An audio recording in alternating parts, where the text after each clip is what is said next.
सबसे पहला सवाल मेरा इस पर यही है आपसे, जो हर कोई जानना चाहता है कि वक्फ बोर्ड क्या है।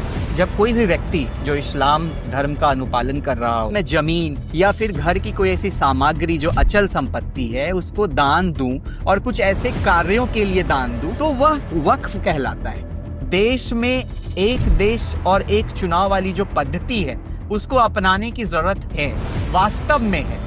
मैं वही कह रहा हूँ कि आप उस टाइम का वेट करिए ना जहाँ पर आपके वोटर्स इतने एजुकेटेड, इतने लिटरेट, इतने जब 75 साल में वोटर शिक्षित नहीं हुआ तो आप क्या उम्मीद करते हैं कि आने वाले 20-25 साल में आपके जो वोटर है वो शिक्षित हो जाएंगे? भी जज होते हैं जो फैसला सुनाते हैं, उसकी ऑथेंटिसिटी को बनाने के लिए जुडिशरी को खुद आगे आना चाहिए और कहना चाहिए कि आफ्टर रिटायरमेंट जो पॉलिटिकल पोजीशन लेने का एक ट्रेंड बन गया है, जो उनके डिसीजंस को काफी ज्यादा बायस बनाता है, इस जुडिशरी के साथ साथ आपको उसके रिगार्डिंग लॉ भी लाने की जरूरत है, मुझे लगता है। बिल्कुल, क्योंकि एक अकाउंटेबिलिटी नहीं होगी, एक क्रेडेंशियल नहीं होगा तो सारी चीजें बेकार है। हर धर्म में अच्छे लोग भी हैं, बुरे लोग भी हैं, लेकिन आपका नजरिया कहाँ तक है, सारी चीजें उस पर डिपेंड करती हैं।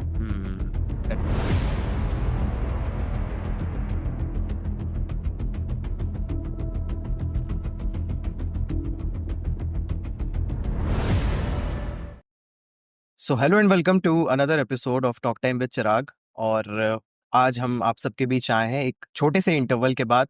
काफ़ी समय से हम कोई भी पॉडकास्ट शूट नहीं कर पा रहे थे, और आज हमने एक ऐसा विषय चुना है जो इस वक्त पूरे देश में काफ़ी ज़्यादा ट्रेंडिंग है।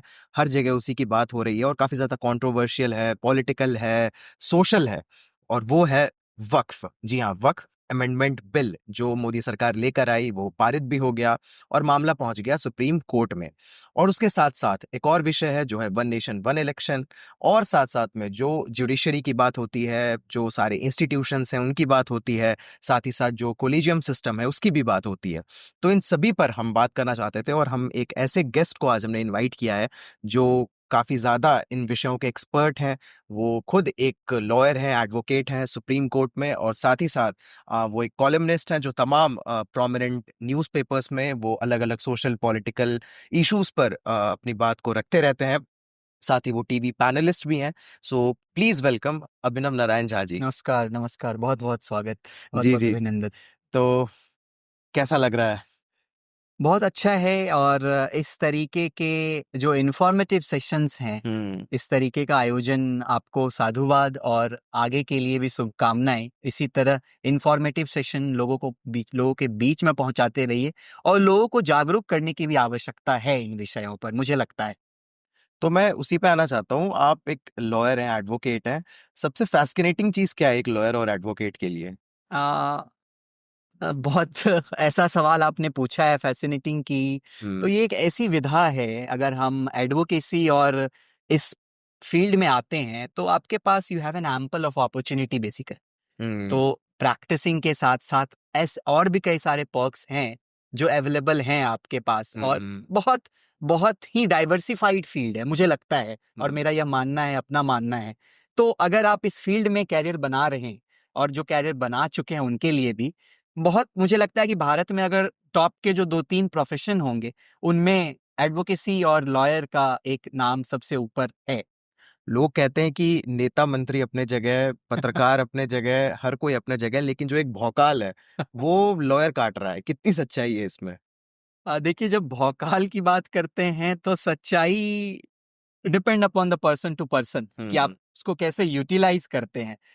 आजकल भारत देश में बिल्कुल किसी को भी ऐसी जरूरत पड़ती है तो वो फाइनली पहुंचते हैं कोर्ट। हम्म कहीं भी कोई मामला फंसता है तो एडवोकेट के पास पहुंचते हैं। हम्म तो मुझे लगता है कि अंतोगत्वा जो भौकाल की जो स्थिति उत्पन्न होती है उसका समाधान यही होता है।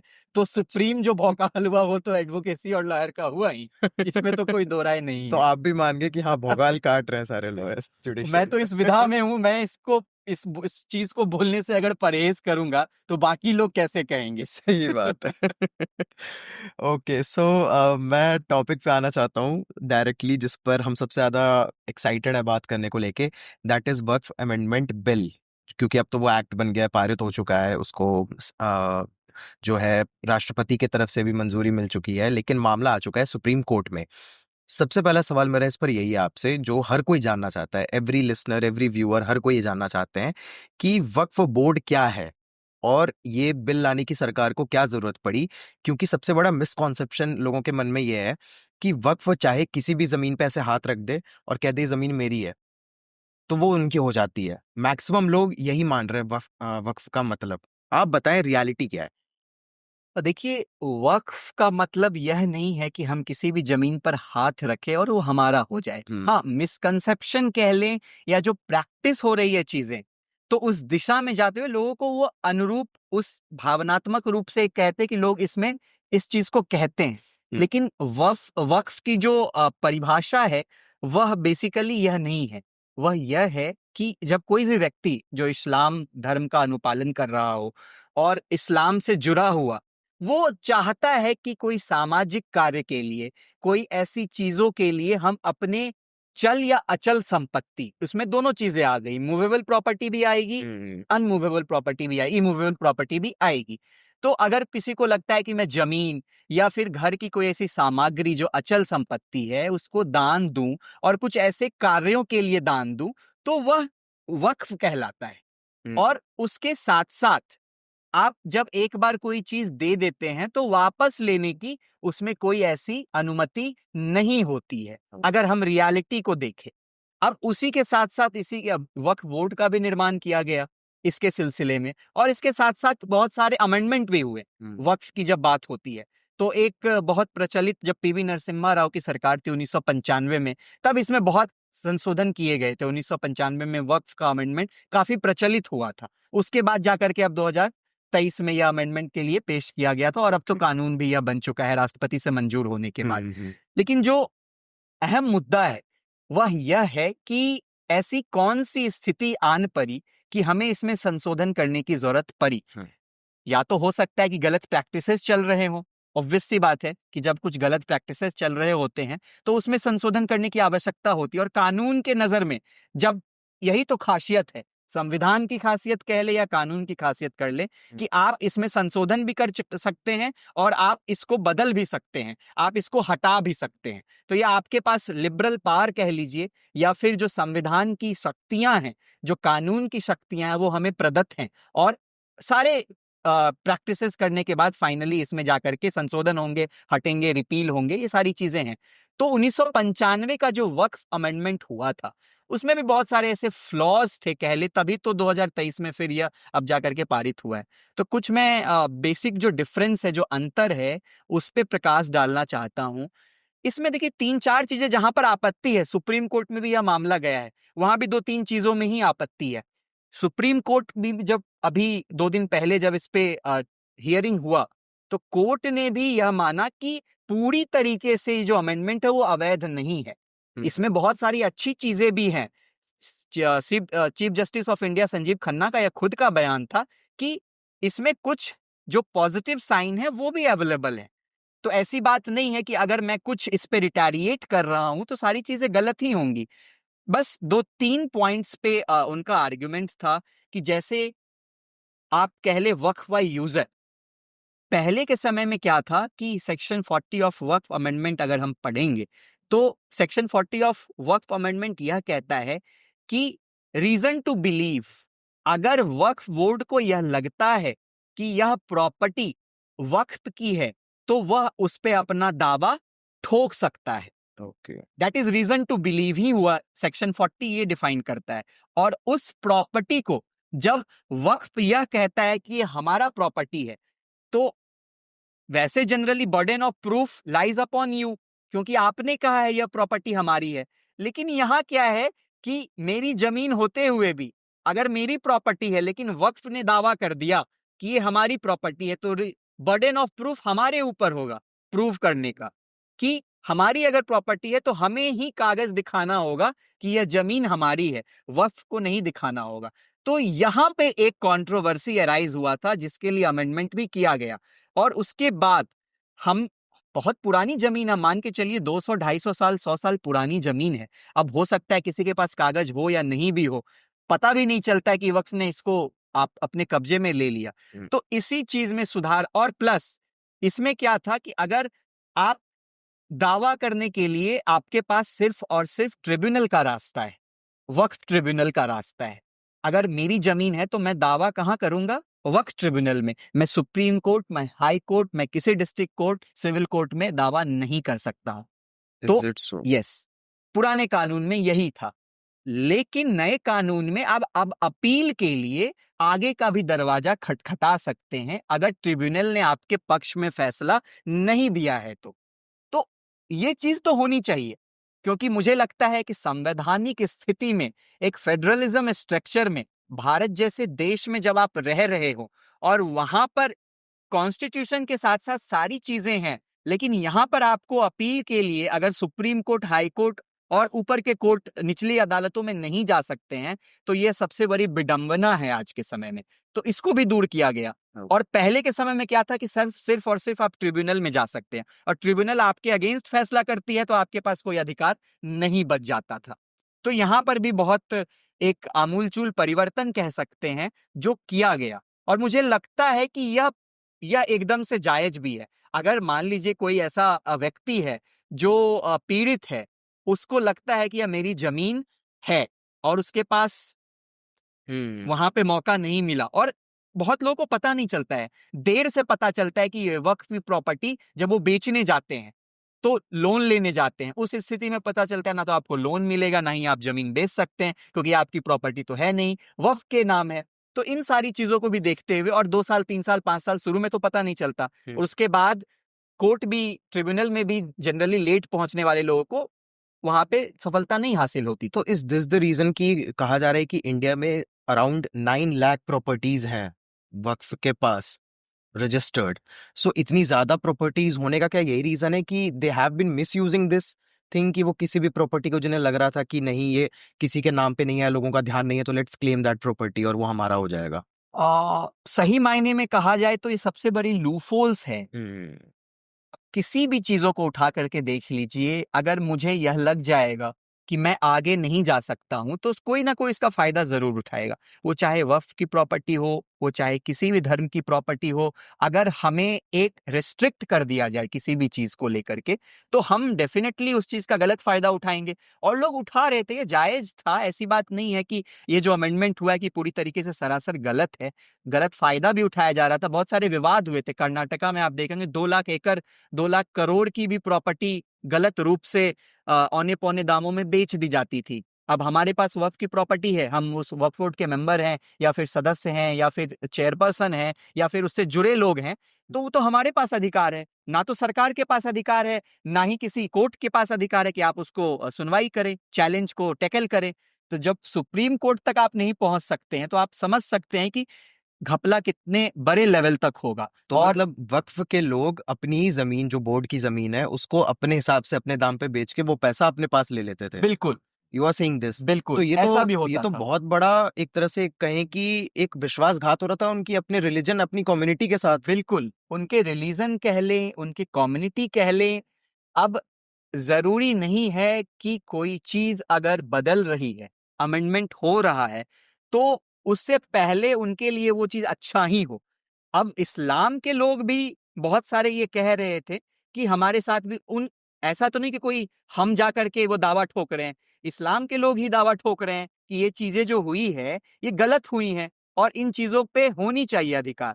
लेकिन उनका कहना था कि इसको अच्छे चीजों में परिवर्तन किया जा सके। जैसे वक्फ काउंसिल की बात करी, तो हमें जो अभी अमेंडमेंट हुआ है 2023 में, उसमें पहले क्या था कि कोई भी महिला उसका मेंबर नहीं हो सकती थी, जो 1995 का संशोधन था। तो अब महिलाओं को भी अधिकार दिया गया है। Why not? Why women can not take part in this? This is the question.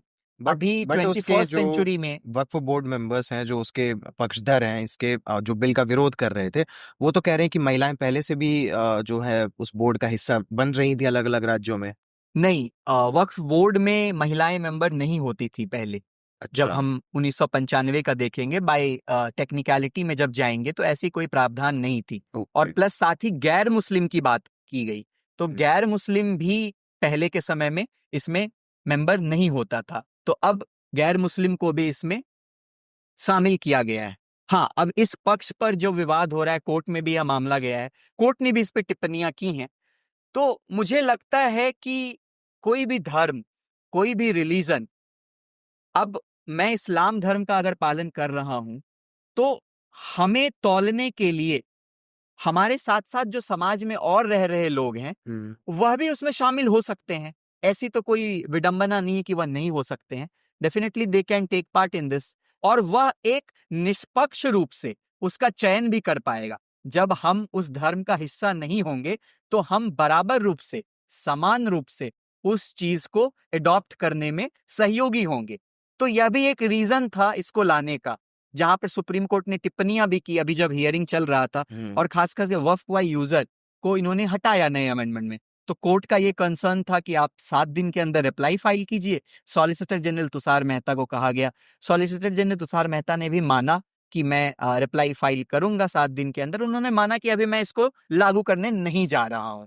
जो भी वक्फ काउंसिल की बात करी, जहां पे गैर मुस्लिम को एंट्री दी गई है, तो उस चीज पर भी अभी जब तक यह सुनवाई है 5 मई तक, उस पर कोई डिसीजन होने नहीं जा रहा है। कोर्ट ने भी एक तरीके से स्टे तो नहीं कह सकते, लेकिन इसको स्टे के रूप में देखा जा रहा है इस चीज को। ओके। तो मैं इसी पे पूछना चाहूँगा कि गैर मुस्लिम को अगर जगह मिलेगी वक्फ बोर्ड में, तो यहाँ पर एक कॉन्ट्राडिक्शन आ रहा है जो वक्फ बोर्ड के जो काफ़ी सारे पक्षधर हैं, वो इस बात को कहते हैं कि अगर कोई हिंदू रिलीजन से रिलेटेड कोई चीज़ है या क्रिश्चियन रिलीजन से रिलेटेड चीज़ है, वहाँ पर अगर आप जाके उनके बोर्ड में किसी मुस्लिम को बैठा दोगे, तो they won't be comfortable about it. तो सेम ऐसा मुस्लिमों के साथ क्यों नहीं हो रहा है कि उनका कोई रिलीजियस अफेयर है, उनका कोई रिलीजियस मैटर है, तो उसमें गैर मुस्लिम को क्यों इंटरफेयर करने दिया जा रहा है बाय द गवर्नमेंट? बिल्कुल, जब समानता की बात होती है तो यह प्रश्न चिन्ह उठना लाजमी है हुँ, कि जब आप एक धर्म में इस तरीके का परिवर्तन कर रहे हैं, तो दूसरे धर्म में क्यों नहीं? हुँ, वहां पर भी ऐसी परिवर्तन होनी चाहिए। तो देखिए, ये धार्मिक मामला है, और मुझे लगता है कि जब धार्मिक मामलों में हम इस तरीके से फंसेंगे, हुँ, वो चाहे कोई भी धर्म के लोग हों, तो सरकार को भी इससे परहेज करना चाहिए।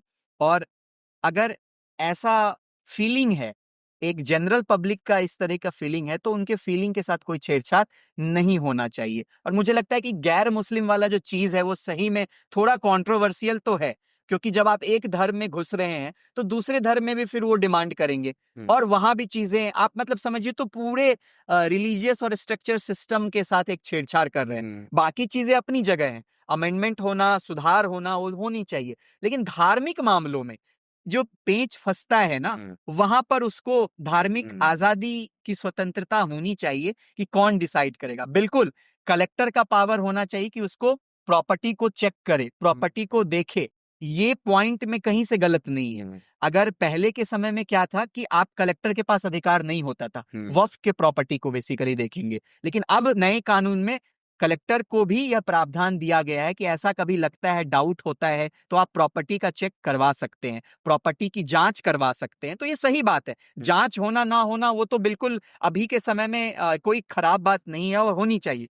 लेकिन गैर मुस्लिम्स की बात जहां तक आती है, तो मुझे लगता है कि इस पर विचार करने की जरूरत है अभी भी सरकार को। और बिल्कुल। मुझे लगता है कि सुप्रीम कोर्ट ने भी कहा है कि आप 7 दिन के अंदर रिप्लाई फाइल कीजिए। तो मुझे लगता है कि देखिए, जब 28 तारीख को, 25 तारीख को रिप्लाई फाइल होगा, तो क्या पेश होता है सॉलिसिटर जनरल की तरफ से रिप्लाई, और उस रिप्लाई के एवज में जो एप्लीकेंट है, याचिका करता है, उनको भी 5 दिन के अंदर रिजॉइंडर फाइल करने का समय दिया गया है कि वो अपनी भी दलीलें पेश करे। एक तरीके से काउंटर एफिडेविट कह ले इस चीज को।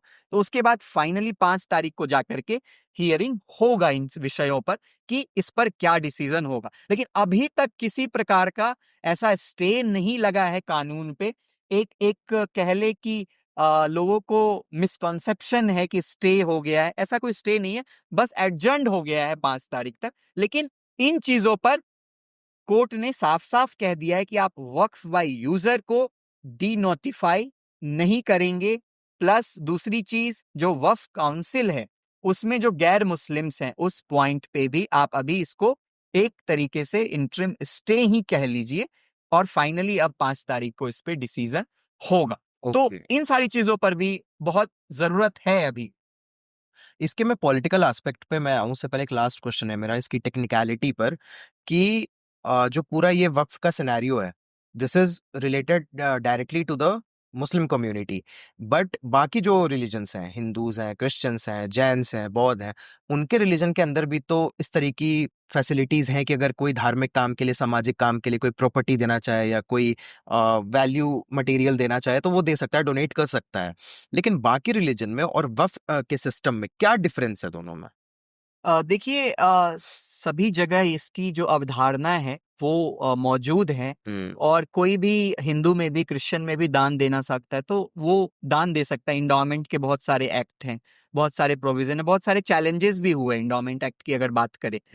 तो जब वक्फ बहुत बड़ी एक प्रॉपर्टी कह लीजिए है, और मुझे लगता है कि एक मैं रिपोर्ट पढ़ रहा था, उस रिपोर्ट में भारतीय रेलवे के बाद सबसे ज्यादा अगर किसी के पास प्रॉपर्टी है तो वो वक्फ की प्रॉपर्टी है। ओके। तो यह भी एक आंकड़ा मैं मतलब कुछ दिनों पहले पढ़ रहा था इन विषयों पर, तो मुझे भी जान करके ताज्जुब क्या, मतलब जानता तो था, लेकिन जो रिपोर्ट और आंकड़ा होता है उस पे तथ्यात्मक रूप से देखना एक अलग पहलू होता है। एग्जैक्टली। तो ये बहुत बहुत बड़े प्रॉपर्टी के रूप में, और चल और अचल दोनों इसमें आप दान दे सकते हैं। तो हिंदुओं में भी दान होता है, ऐसी बात नहीं है, मंदिरों में दान होता है, आप बाहर जाकर क्रिश्चियन में भी दान करते हैं, तो ऐसी बात नहीं कि दान नहीं होता है। लेकिन आप किस चीज के लिए यूटिलाइज कर रहे हैं, एक सकारात्मक पहल क्यों नहीं कर रहे हैं चीजों को लेकर के। तो जरूरत यहां भी है, सिर्फ और सिर्फ मुस्लिम समाज में ही नहीं, हिंदुओं में भी जरूरत है। आप अगर कोई चीज दान दे रहे हैं तो कुछ चैरिटी कर रहे हैं, चैरिटेबल ट्रस्ट, बहुत सारे ट्रस्ट भी बनते हैं। तो ट्रस्ट का सदुपयोग हो रहा है कि नहीं हो रहा है, उसके सही डायरेक्शंस में जा रहे हैं या नहीं जा रहे हैं, उसको कौन देखेगा? उसको एक एक धागों में पिरोने वाला तो कोई ऐसा एक्ट नहीं है हमारे पास कि जिस तरीके से वक्फ एक्ट है, तो उस तरीके से वहां कोई ऐसा अवेलेबल नहीं जिसपे हम काउंटर कर सके, सेपरेशन ऑफ पावर को एक डिलिमिटाइज करके देख सके चीजों को। तो वहां पे भी जरूरत है कि हम उसको किस तरीके से ठीक करते हैं। तो सभी जगह जरूरत है scope, you have an ample of scope, but you have to see the right direction where we have to go. Okay.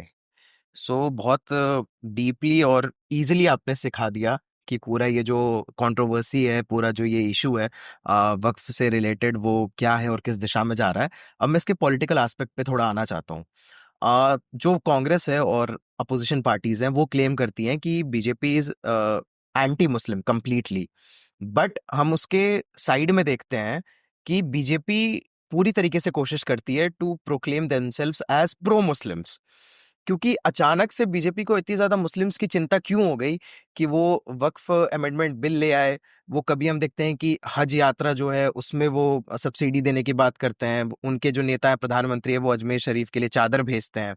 तो अगर एक स्टैंड बीजेपी को लेना है तो वो कंप्लीटली एंटी मुस्लिम या प्रो मुस्लिम क्यों नहीं हो पाते हैं? देखिए, जब भी कोई विचारधारा बनती है तो इस विचारधारा के पीछे पूरा प्रारूप होता है। वह भारतीय जनता पार्टी की ही बात कर ले, कांग्रेस की ही बात कर ले, तो भारतीय जनता पार्टी हमेशा हार्डकोर हिंदुत्व के ऊपर बिलीव करती आई है। और जब कांग्रेस की बात करते हैं तो थोड़ा सॉफ्ट रहती है चीजों को लेकर के, बहुत ज्यादा चीजें नहीं देखी गई। अब हार्डकोर हिंदुत्व है, दैट डज नॉट मीन कि आप मुस्लिम के अगेंस्ट हैं।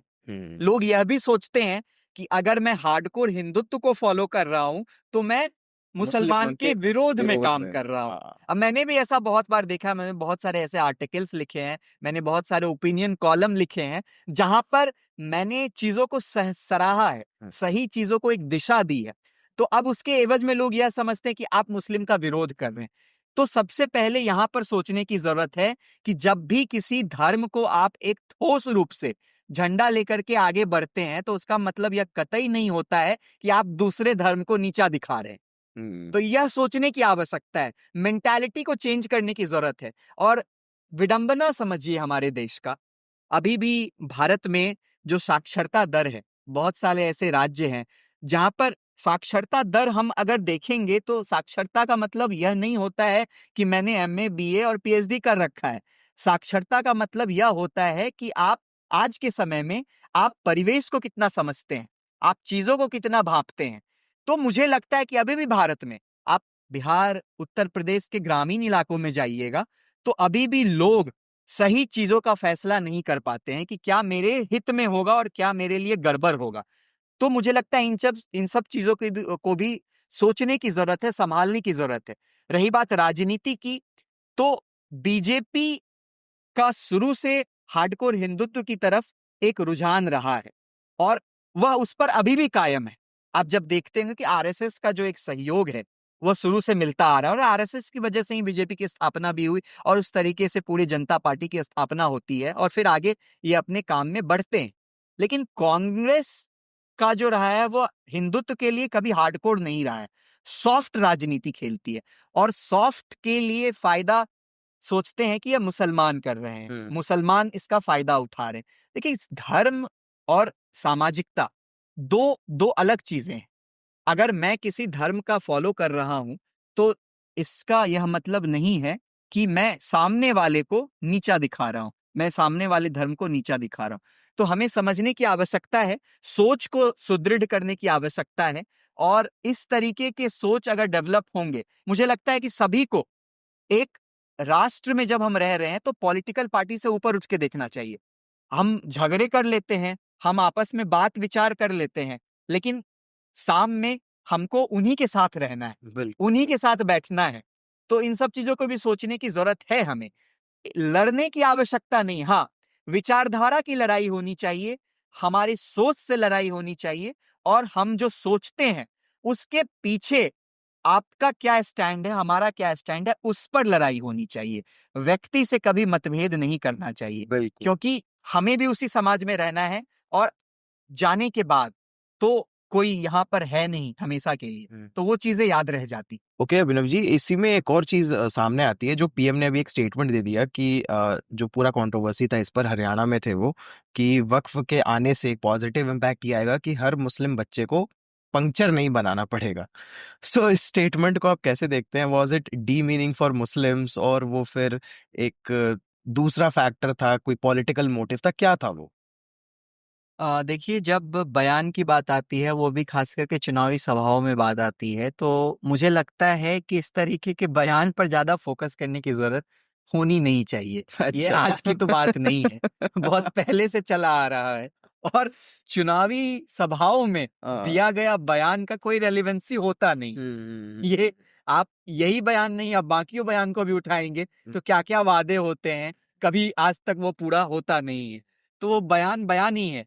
लोगों को ये समझने की अब जरूरत है, मुझे लगता है लोग समझ नहीं पा रहे हैं उसको, बहुत एक दिल से लगा लेते हैं बयान को। तो इन चीजों से परहेज करने की भी आवश्यकता है। आप इसे अब कटाक्ष रूप में समझे या फिर आप इसे सेंसिटिविटी रूप में समझे। अब प्राइम मिनिस्टर की बयान को उठा करके देख लिया, चीफ मिनिस्टर के बयान को उठा वही चीज है ना कि वो प्राइम मिनिस्टर है, देश के सबसे बड़े नेता है, वो अगर ऐसी बात कहते हैं तो सबका ध्यान भी जाता है। बिल्कुल। बट उसमें एक फैक्टर है, जैसे आपने जो बोला, मैं उसी से मुझे एक चीज याद आ गई कि 2024 लोकसभा चुनाव में बीजेपी कहती थी कि अगर कांग्रेस आ जाएगी तो आपका मंगलसूत्र छीन लिया जाएगा। रियलिटी में ऐसा होना नहीं था, कोई मंगलसूत्र छीनने नहीं जा रहा। कांग्रेस कहती थी कि अगर बीजेपी फिर से आ गई तो संविधान बदल देगी, वो भी नहीं होने वाला, किसी में हिम्मत नहीं है कि कोई संविधान बदल दे या कुछ कर दे। तो मतलब ये पॉलिटिकल वॉर ऐसे ही चलता रहेगा। अब आप ही के बात पर मैं कहना चाहता हूँ कि इस तरीके के बयान का यूटिलाइजेशन अगर हो रहा है, चाहे वो किसी भी दल के द्वारा हो रहा है, तो आप साफ साफ समझिए कि भारत की आबादी को सारे पॉलिटिकल पार्टी के लोगों ने अच्छे से समझ लिया है कि उनका टेस्ट क्या है, उनको सुनना क्या पसंद है और वह उसका मायना किस रूप में लगाते हैं। तो यहाँ पर भी समझने की जरूरत है और लोगों को भी समझने की जरूरत है कि अगर आपको बार बार कोई प्रैंक करे तो आप उसका उत्तर कैसे देंगे, आप उसको कैसे लेंगे। तो मुझे लगता है कि इन सब चीजों से घबराने की भी जरूरत नहीं होनी चाहिए और इन सब चीजों को दिल से लगाने की भी जरूरत होनी चाहिए। ये वही वाली बात हो गई है, सनम हमने तुमसे दिल लगी की है लेकिन अंत में क्या होता है। तो लोगों को समझने की आवश्यकता है, यहाँ पर लोग नहीं समझ पा रहे हैं, इसी का फायदा पॉलिटिकल पार्टी और बाकी दलों के लोग इसको उठा रहे हैं। बिल्कुल बिल्कुल एग्जैक्टली। और यही है कि पॉलिटिकल लीडर्स के जो स्टेटमेंट है वो मतलब रिलायबल है भी नहीं, कि वो जो बोल रहे हैं वो लिटरल वे में कर रहे हैं। बस वही बात है कि अगर कोई पॉलिटिकल पोजीशन पे, कॉन्स्टिट्यूशनल पोस्ट पे, तो हम उम्मीद करते हैं कि वो थोड़े सेंसिटिव स्टेटमेंट्स दें। बिल्कुल, इसमें कोई दो राय नहीं है, सेंसिटिविटी होनी भी चाहिए। आप इतने बड़े ओहदे पर हैं, चाहे प्रधानमंत्री हो, चाहे राष्ट्रपति हो या चाहे चीफ मिनिस्टर मुख्यमंत्री हो, सभी को खास करके इन सब चीजों पर, धार्मिक चीजों पर, या कह ले कि जो सामाजिक रूप से सुदृढ़ करने वाली बात है, उस पर एक संयमता से, एक अच्छे विचार से अपने बात को रखनी चाहिए, क्योंकि एक कॉन्स्टिट्यूशनल पोजीशन आप होल्ड कर रहे हैं। तो आपसे इन तरीके का बयान मुझे नहीं लगता है कि कोई भी डिमांड करता है। वही क्योंकि चलिए ये तो सही है कि हाँ, सच्चर कमेटी की जो रिपोर्ट आई थी उसने बताया था कि मुस्लिम कम्युनिटी में जो है इलिटरेसी ज्यादा है, शिक्षा दर कम है, बट उसी कम्युनिटी से तो एपीजे अब्दुल कलाम भी निकले, कई फ्रीडम फाइटर्स निकले, जो देश के पहला और चिराग जी शिक्षा आप मंत्री बताइए थे ना, वो भी। इलिटरेसी कहाँ नहीं है? वही हर भारत में जगह, कहाँ नहीं है? हर एक रिलीजन आप में। जाइए गाँव में जाके देखिए। मतलब मैं इन सब विषयों पे नहीं जाता हूं, लेकिन रियलिटी यही है कि शिक्षा, स्वास्थ्य, इन सब चीजों के लिए धर्म को आगे आगे नहीं करना चाहिए, धर्म को आगे नहीं लाना चाहिए, क्योंकि हर धर्म में अशिक्षित लोग भी हैं, शिक्षित लोग भी हैं। हर धर्म में अच्छे लोग भी हैं, बुरे लोग भी हैं, लेकिन आपका नजरिया कहां तक है, सारी चीजें उस पर डिपेंड करती है। ओके, मेरा जो अगला सवाल है वो है इस चीज पर कि जितने भी इश्यूज हैं इनको रिजॉल्व करने के लिए होता है चुनाव, और चुनाव की प्रक्रिया में होने वाला है बहुत बड़ा बदलाव, क्योंकि इस देश में एक नया टॉपिक आ गया है, that is one nation one election, एक राष्ट्र एक चुनाव। तो क्या रूपरेखा है इस चीज की, जो एक बहस शुरू हुई है और एक लंबा प्रोजेक्ट इसे माना जा रहा है कि अगर ये लागू भी होगा तो 2030 या इस तरीके से एक लंबा प्रोसेस है इसके इम्प्लीमेंटेशन का, क्या चेंजेस आएंगी इसको लेकर, क्यों ये बहस शुरू हुआ? देखिए चिराग जी, मैं आपके प्रश्न को बहुत अच्छे से सुन रहा था। मैं एक जगह बस करेक्ट करना चाहूंगा आपको कि यह वन नेशन वन इलेक्शन का जो नया है, यह कोई नई चीज नहीं है। आप जब आजादी के समय से इस पर देखेंगे तो 1951 और 52 में जो हमारे यहाँ चुनाव हुए थे, आम चुनाव, तो वहां पर भी साइमल्टेनियस इलेक्शन हुआ था, वन नेशन वन इलेक्शन हुआ था, और यह 1967 तक कंटिन्यू रहा था। मतलब 3 टर्म हमारे यहाँ वन नेशन वन इलेक्शन हुआ था, जिसको साइमल्टेनियस इलेक्शन कहते हैं। एक साथ राज्यों में भी चुनाव हुआ और केंद्र में भी चुनाव हुआ। लेकिन 67 के बाद स्थिति बदलती गई। क्यों बदली? क्योंकि आप राज्यों में लोकसभा के टर्म पूरे नहीं हुए। कांग्रेस गैर कांग्रेसी जब सरकार आने लगी तो किसी ने भी 5 साल पूरा नहीं किया, तो वहां भंग हुआ। और भंग होने की वजह यह हुई कि लोकसभा और विधानसभा के चुनाव में डिफरेंस क्रिएट होने लगा, वह अलग अलग होने लगे। तो उसके बाद से स्थिति यहां पर बनती गई, और अब राज्यों के चुनाव अलग होते हैं और विधानसभा के चुनाव, केंद्र में आम चुनाव अलग होते हैं। तो यह कोई नई बात नहीं है। एक एक देश एक चुनाव, ये हमें आजादी के समय से देखने को मिल रहा है, लेकिन अब उसको रिस्ट्रक्चर करने की जरूरत है, फिर से उसको लाने की जरूरत है। सिफारिश भी हुई थी 1983 के समय में, इसमें सिफारिश भी की गई थी कि होना चाहिए, लेकिन एक आम सहमति नहीं बन पाने की वजह से या फिर आ नहीं सका। लेकिन फिर से इस दिशा में पहल हुआ है, तो मुझे लगता है कि देश में एक देश और एक चुनाव वाली जो पद्धति है उसको अपनाने की जरूरत है, वास्तव में है। लोग कहते हैं कि इससे फेडरलिज्म के ढांचे में चेंजेस आ जाएगा, संघवाद जो है वह निरस्त हो जाएगा, बहुत सारी प्रॉब्लम गिनाते हैं कि लॉजिस्टिकल इश्यूज हो जाएंगे। हर चीज का समाधान है आज के समय में। इतना बड़ा देश, 140 करोड़ की जनसंख्या, इतने बड़े बड़े प्रोजेक्ट्स होते हैं यहाँ पर। आप रोड्स में देखेंगे तो करोड़ के 100 से 200 500 हजार करोड़ खर्च होते हैं। वहां पे आप इन लॉजिस्टिकल इशू को इतना बड़ा इशू मान रहे हैं उस देश में? तो ये सब कोई बहुत बड़ी समस्या नहीं है। और रही संघवाद के जब बात होती है, तो आप एक तरफ ये कह रहे हैं कि 1951 और 52 में जो चुनाव हुआ था उसमें भी फेडरलिज्म की हत्या हुई थी। तब तो आपका सीधा सीधा प्रश्न वहां होना चाहिए। ऐसा तो नहीं है कि अब जाकर के ये लागू कर रहे हैं, तब भी चुनाव होते थे और साइमल्टेनियस इलेक्शन होते थे।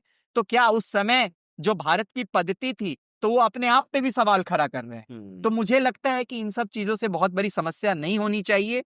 और जब मैं रामनाथ कोविंद जी की समिति जो नियुक्त हुई थी और उसको भी पढ़ रहा था, बहुत अच्छे अच्छे सुझाव उसमें दिए गए थे कि किस तरीके से मैं वन नेशन वन इलेक्शन को अडॉप्ट करूंगा देश में।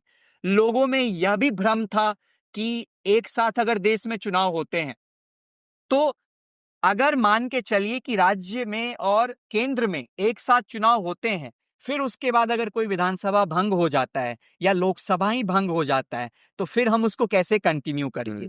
तो उसके लिए जब अभी कॉन्स्टिट्यूशनल अमेंडमेंट आप 129th कॉन्स्टिट्यूशनल अमेंडमेंट देखेंगे, जो अभी अभी संसद में पेश भी किया गया था, तो बहुत सारे ऐसे कॉन्स्टिट्यूशन में अमेंडमेंट किए गए हैं, जैसे इंसर्शन ऑफ आर्टिकल 82A।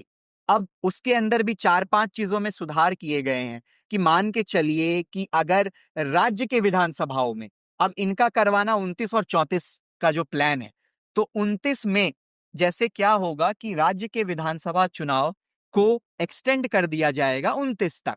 और हाँ, जहां पर भी कार्यकाल मान के चलिए 28 में खत्म हो रहा है या फिर 27 में खत्म हो रहा है या साढ़े 27 के बीच में खत्म हो रहा है या 29 के शुरू में खत्म हो रहा है, तो एक प्रणाली को सिंक्रोनाइज करने के लिए उसको एक्सटेंड कर दिया जाएगा 29 तक, फिर आगे समाधान किया जाएगा। और साथ ही रही बात, जैसे नो कॉन्फिडेंस मोशन पास होने के बाद सरकारें गिर जाती है, तो अगर मान के चलिए 29 से 34 तक का टेन्योर है, लेकिन हमारी राज्य की विधानसभा जाकर के 33 में गिर जाती है, एक मैं स्पेकुलेशन बता रहा हूं कि कैसे इसको सॉल्व करेंगे। तो अगर 2033 में जाकर के कोई राज्य की विधानसभा भंग हो जाती है, reason will be no confidence और एनी अदर रीजन, तो जो टेन्योर 1 साल का बचा है हमारे राज्य में, उस टेन्योर पे जो सरकारें आएंगी वह फिर से 5 साल कंटिन्यू नहीं करेंगी, वो बस 1 साल कंटिन्यू करेगी और फिर वह सरकार डिसॉल्व हो जाएगी। फिर से 34 में जाकर के लोकसभा और राज्य के चुनाव एक साथ होंगे। तो इसमें भी इंसर्शन किया गया, आर्टिकल्स को चेंजेस किए गए हैं और हमें लोकसभा और राज्यसभा दोनों जगह पास करवाने की जरूरत है। और कॉन्स्टिट्यूशनल अमेंडमेंट है तो definitely 2/3 majority, that is special majority की बात की गई। अब यहां भी एक पेंच है, समझने की जरूरत है। तो जो कॉन्स्टिट्यूशनल अमेंडमेंट अभी लाया गया है उसमें सिर्फ और सिर्फ लोकसभा और विधानसभा की बात हुई है। जो लोकल बॉडीज है, जो लोकल मैं पंचायत, उस पे ही आऊंगा, मैं धीरे धीरे हर एक इशू पे आऊंगा। मैं ये जानना चाहता हूँ कि फिर ये आपको ऐसा लगता नहीं कि अनफेयर हो जाएगा, क्योंकि अगर मिड टर्म में कोई सरकार गिर जाती है, वहां नया चुनाव होता है, वहां पे जो गवर्नमेंट इलेक्ट होती है उसको बाकी गवर्नमेंट की तरह 5 साल ना मिले, बस एक ही साल मिले, तो ये तो फिर अनफेयर है उनके लिए।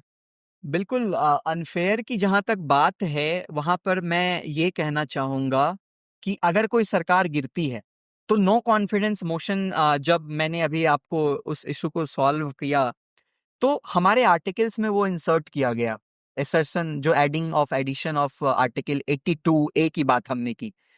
तो जो सरकारें भंग होंगी, जो सरकारें गिरेंगी, वो नो कॉन्फिडेंस मोशन से गिरेंगी, ठीक है। अब उस नो कॉन्फिडेंस मोशन से गिरने के बाद जो अपोजिशन में सरकारें होंगी, तो वो दावा पेश करेंगी सरकार बनाने का।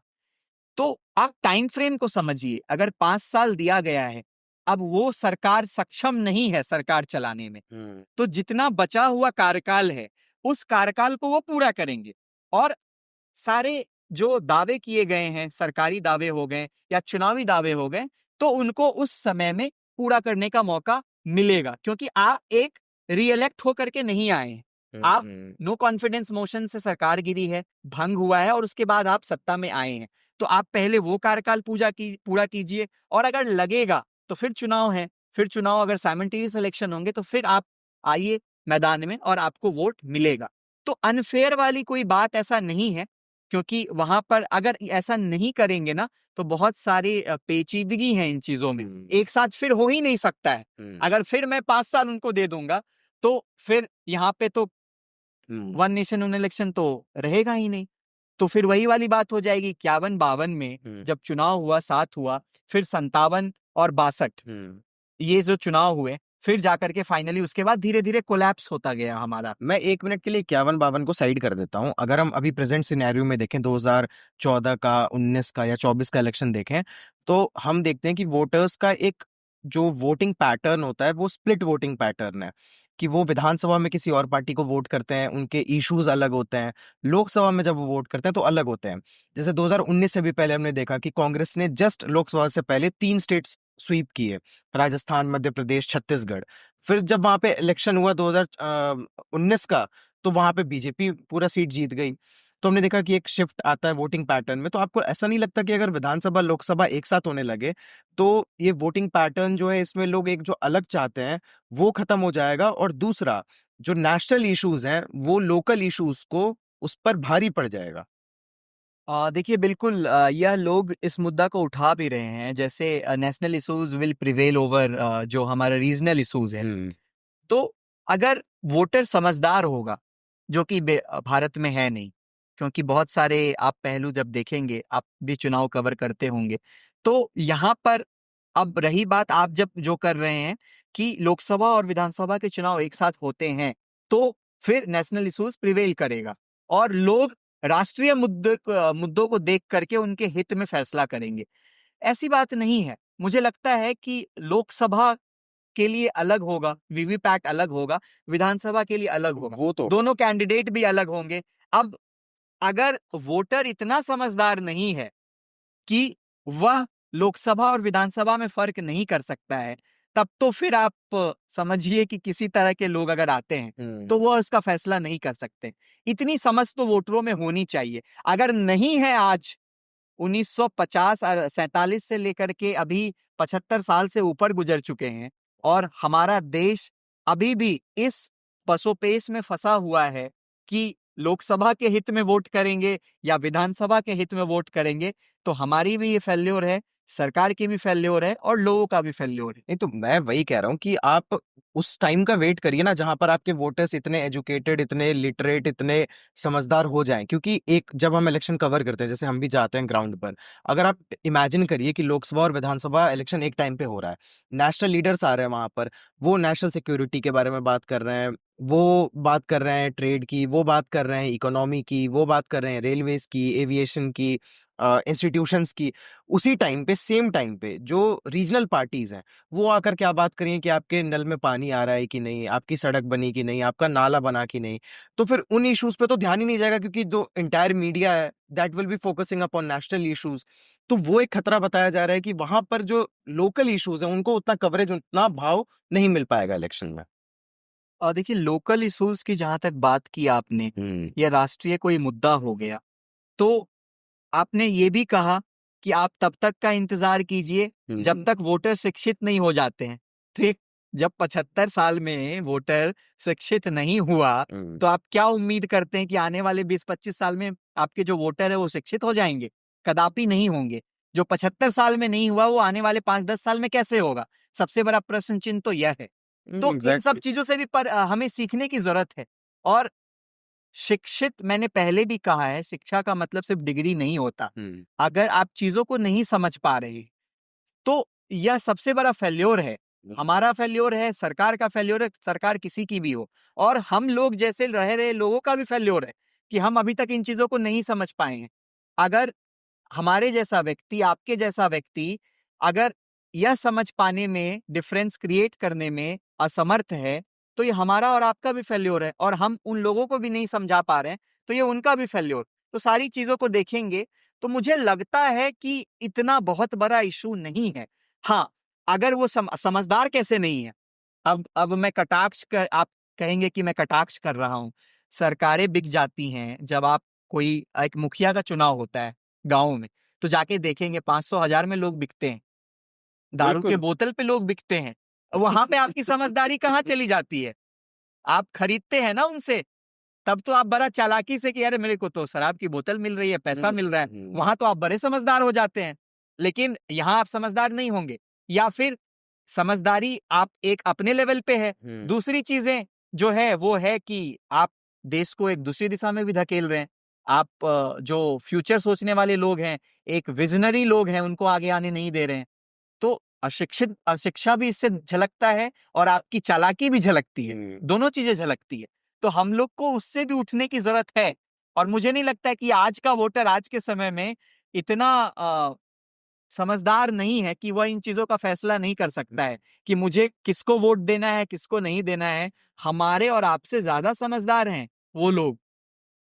तो लोकल बॉडी इलेक्शंस जो है, सबसे ज्यादा पैसों का गलत इस्तेमाल तो वहां हो रहा है। शराब की बोतलें बांटी जा रही है, डायरेक्ट फ्रीबीज बांटी जा रही है, मुर्गा दिया जा रहा है और वोट लिया जा रहा है। तो सबसे ज्यादा पैसों का खेल तो वहीं पर है।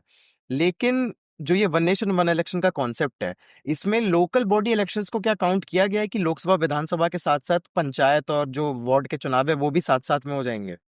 देखिए, वन नेशन वन इलेक्शन का मतलब ही ये है कि सबको कंबाइंड कर दें। ओके। लेकिन जो पहला फेज है, जो 129th कॉन्स्टिट्यूशनल अमेंडमेंट पेश किया गया है, उसमें लोकल बॉडी का प्रावधान नहीं है। क्योंकि देखिए वहां पे एक टेक्निकल इशू, टेक्निकल पेंच यह फंस रहा है कि यहाँ पर हमें राज्यों की अनुमति नहीं लेनी होगी। मतलब यह बिल केंद्र सरकार के द्वारा पेश किया गया, लोकसभा में पास होने के बाद राज्यसभा से पास होगा, राष्ट्रपति का मुहर लगेगा, ये कॉन्स्टिट्यूशन में अमेंडमेंट हो जाएगा।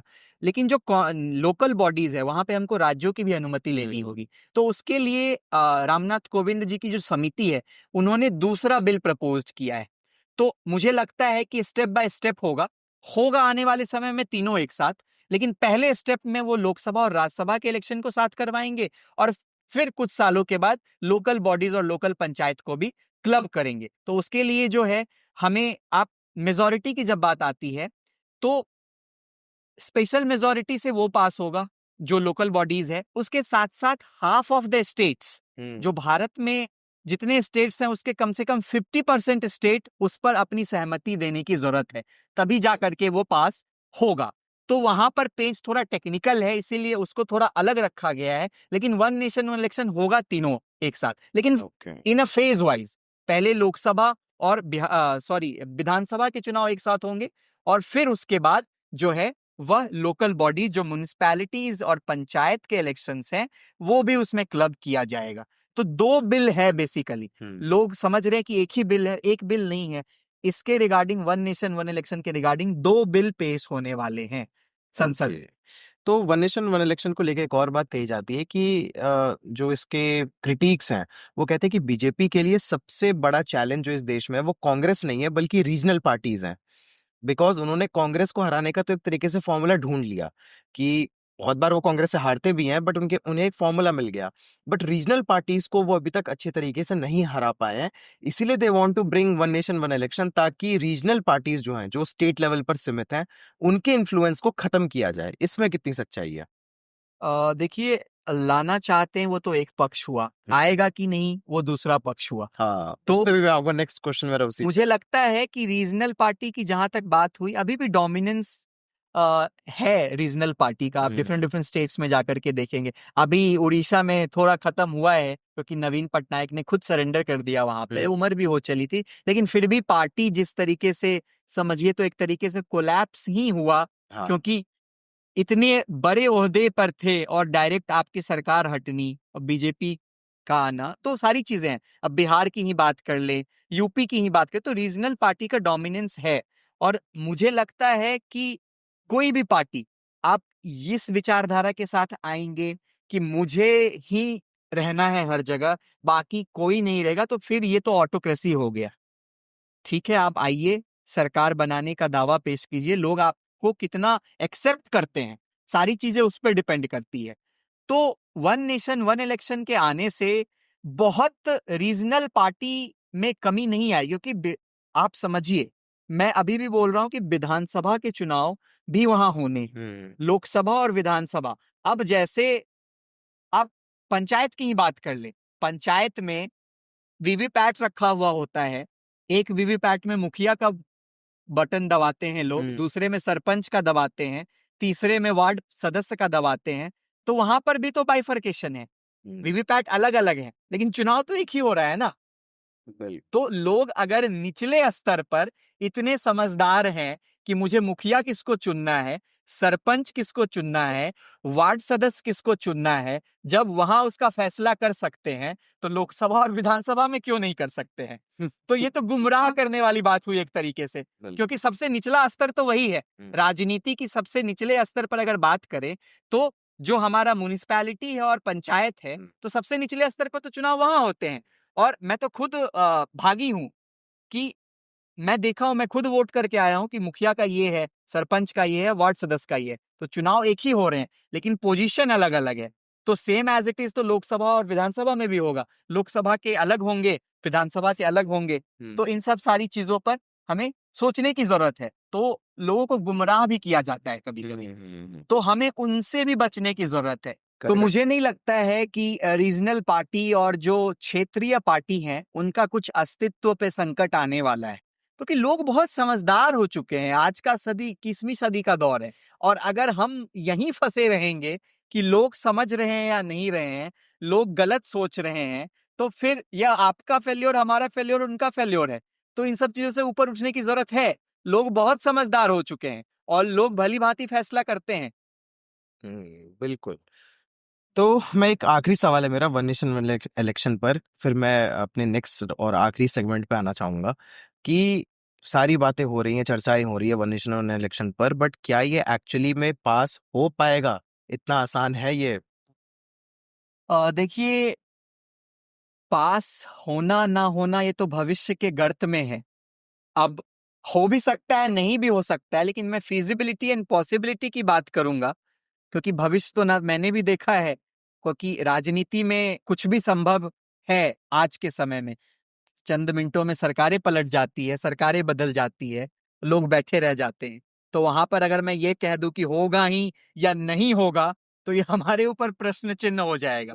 लेकिन फिजिबिलिटी और होने वाली बात थोड़ी सी मुश्किल इसीलिए लग रही क्योंकि कॉन्स्टिट्यूशनल अमेंडमेंट है और यहाँ पे 2/3 मेजोरिटी की जरूरत होती है।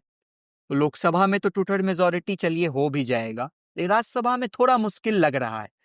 ओके। तो मुझे लगता है कि टफ है, लेकिन आगे देखते हैं क्या होता है। अब मोदी और शाह माहिर खिलाड़ी हैं इन सब चीजों के। हम और आप यहाँ बैठकर ये डिसाइड कर लें तो यह उनके लिए भी नाइंसाफी होगी। बिल्कुल बिल्कुल बिल्कुल। चलिए, तो मैं आखिरी पक्ष पे आना चाहता हूँ। आप खुद एक लॉयर हैं, सुप्रीम कोर्ट में आप प्रैक्टिस करते हैं, और जो पूरा जुडिशरी है उसको लेकर काफ़ी सारी चर्चाएं होती रहती हैं और काफ़ी सवाल उठते रहते हैं। और जो सबसे बड़ा सवाल उठता है वो उठता है कोलिजियम सिस्टम पे। और कहा जाता है कि मोदी सरकार ने काफ़ी कुछ प्रयास किया कि इस कोलिजियम सिस्टम का तोड़ निकाला जाए, जिसके लिए जो लॉ मिनिस्टर थे किरण रिजिजू, उन्होंने बहुत प्रयास किया, बट फिर वो प्रयास करते करते वो पोर्टफोलियो ही उनसे चला गया। तो क्या है कोलिजियम सिस्टम और क्यों इस पे इतनी चर्चा होती है? देखिए, सिर्फ किरण रिजिजू ने ही नहीं, कॉलेजियम सिस्टम पे जब आएंगे तो मैं थोड़ा सा ब्रीफ दे दूं कि 2014 में भी जब constitutional amendment 99th constitutional amendment पेश हुआ था, उसको भी चैलेंज किया गया कोर्ट में। और आपको जान करके ताज्जुब होगा कि सुप्रीम कोर्ट ने उस कॉन्स्टिट्यूशनल अमेंडमेंट को, that is NJAC, national judicial appointment services के रिगार्डिंग जो एक्ट आया था, उसको स्ट्रक डाउन किया था। अच्छा। 2014 की बात मैं कर रहा हूँ, 11 साल हो चुके हैं। उसके बाद बहुत सारे प्रयास हुए। तो वहां पर स्वतः संज्ञान की जब बात आती है, या सुप्रीम कोर्ट में जब हलफनामा दायर होता है, याचिका दायर होता है, तो बहुत एक्टिवली सुप्रीम कोर्ट पार्टिसिपेट करती है, क्योंकि न्यायालय से जुड़ा मामला है और उनके ऊपर से जुड़ा मामला है। तो ऑब्वियस सी बात है कि वह इसमें बहुत बढ़ चढ़कर हिस्सा लेती है।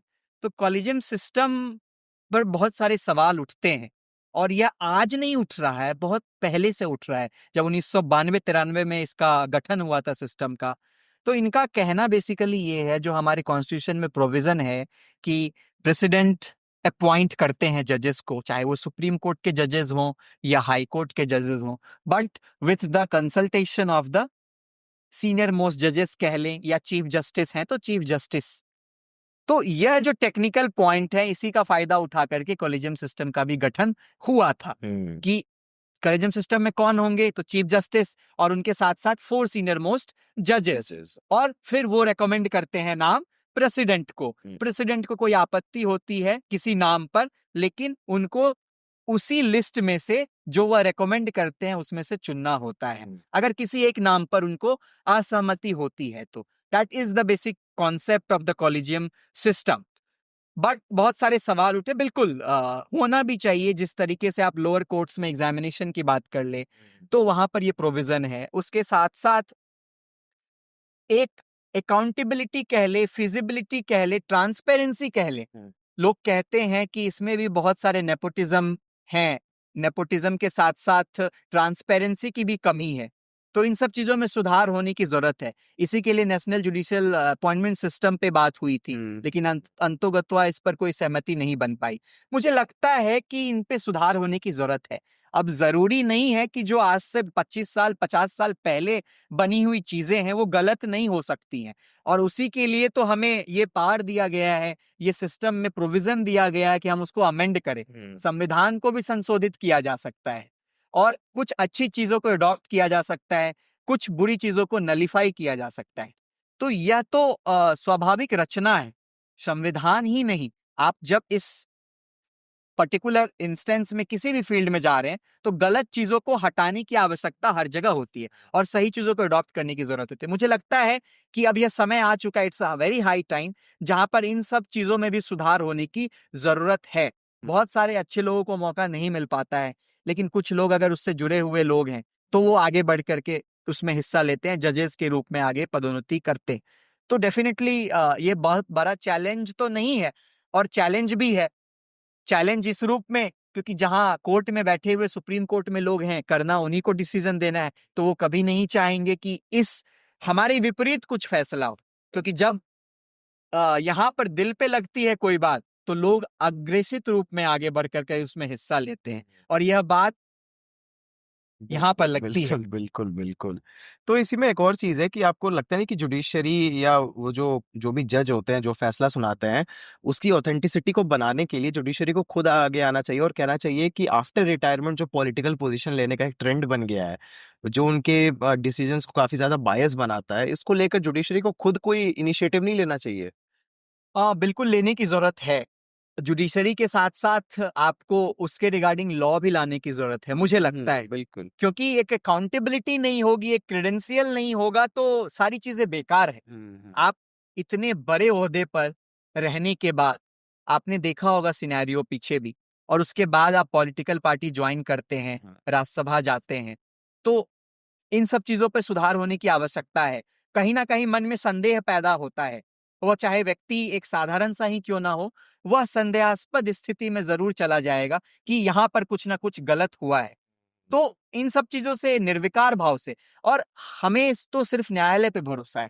लोग कहते भी हैं कि आप कहीं नहीं यहाँ जाइएगा तो आपको एक बेहतर रूप में सारी चीजें मिलेंगी। तो मुझे लगता है कि ये ट्रांसपेरेंसी बनी रहनी चाहिए।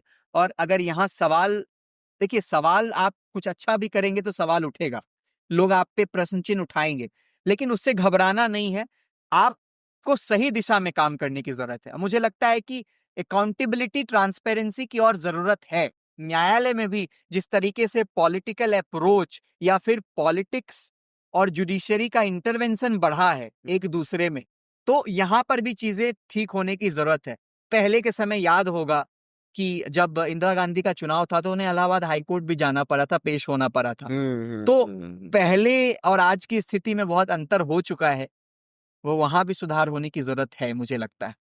बिल्कुल, बहुत चीज़ें सुधार होने की ज़रूरत है, बट आज जो हमारी बातचीत रही आपसे वो बहुत ज़्यादा इन्फॉर्मेटिव रही और मैं एक्सपेक्ट करता हूँ कि जो भी हमारे व्यूअर्स हैं उन्हें बहुत कुछ जानने को, सीखने को मिला होगा। So thank you so much for your time, for your patience, और जिस तरीके से आपने आराम से सारे विषयों पर प्रकाश डाला और बताया, बहुत-बहुत धन्यवाद आपका। जाते-जाते एक छोटा-सा रिक्वेस्ट है आपसे कि जो हमारा सामने वो कैमरा है आपके, उस पर देख के एक बार रिक्वेस्ट कर दीजिए कि वो हमारे चैनल टॉक टाइम को सब्सक्राइब कर लें, फॉलो कर लें जहाँ भी।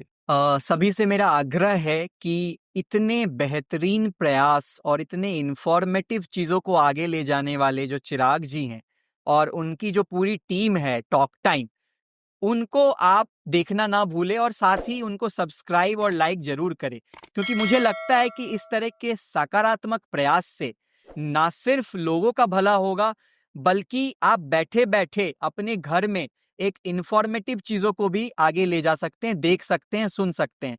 तो इस सार्थक पहल के लिए मैं साधुवाद भी देता हूं, और मैं आपसे आग्रह कह लीजिए या एक भाव से कह लीजिए, मैं आपको यह संदेश भी देता हूं कि आप टॉक टाइम को जरूर लाइक और सब्सक्राइब करें। धन्यवाद। Thank you so much. Thank you.